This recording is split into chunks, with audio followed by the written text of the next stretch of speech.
Her voice cracked through the phone, each word dragging a nail across my spine. He held me down. He said, "This is what happens when your loser brother is away." I froze in the middle of the conference hall. Polished floors, polite applause, the dull hum of people networking, none of it mattered anymore.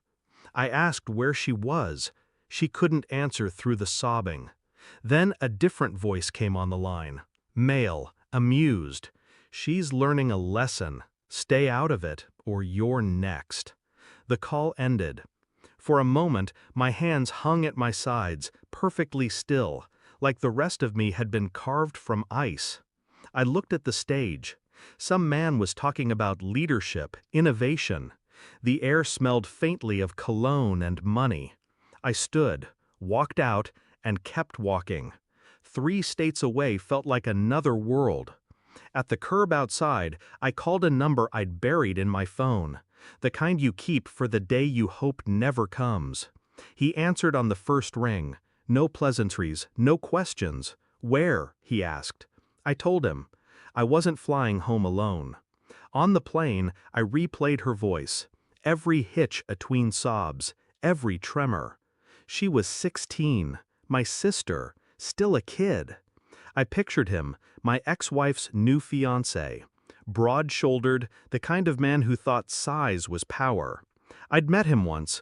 His handshake was hard for the sake of being hard. He smiled without his eyes. When my marriage ended, I'd walked away clean. No court battles, no screaming matches. She'd told me she needed something different. I never asked what that meant. Now I knew. Not the cheating, I'd guessed that long ago. This was worse. I didn't tell my traveling companion the details. He didn't need them. I just told him who, where, and when.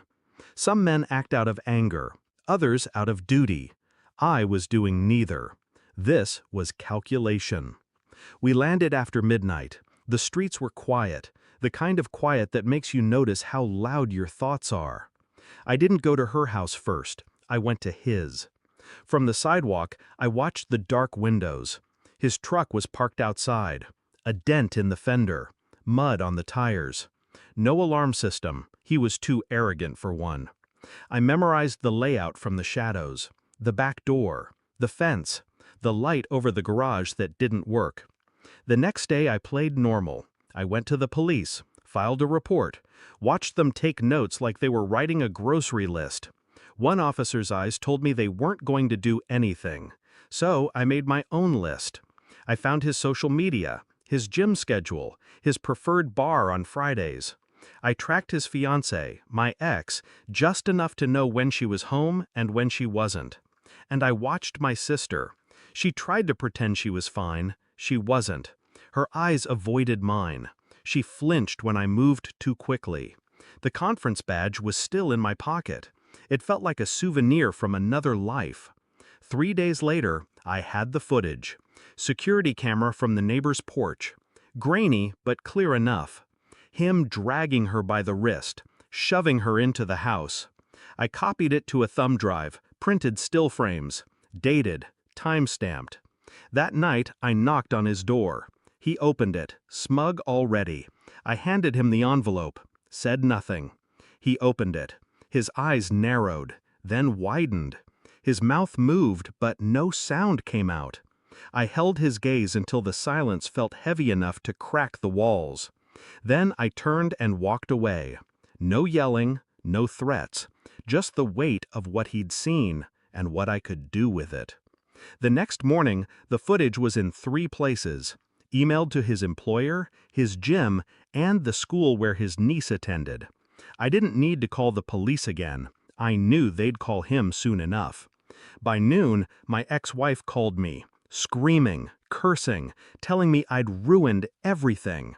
I let her talk. Then I told her, slowly, that I'd known exactly who he was before I got on the plane. That she'd chosen him over my sister's safety. That she'd heard my sister's voice that night and still let him stay in her home. She stopped speaking. I told her there are some things you can't come back from. and she'd cross that line the moment she protected him instead of the child she used to call family. 2 weeks later, he was gone, quit his job, moved out of her house. I never asked where. My sister's laughter started returning in pieces, like small shards of light. She didn't thank me. I didn't need her to. I still had the footage. Not because I'd ever use it again, but because it reminded me of a truth I'd been avoiding. Some betrayals are not accidents. They're choices. And once you see someone's choice clearly, you stop wondering if they'll ever change. You know they already have. For the worse.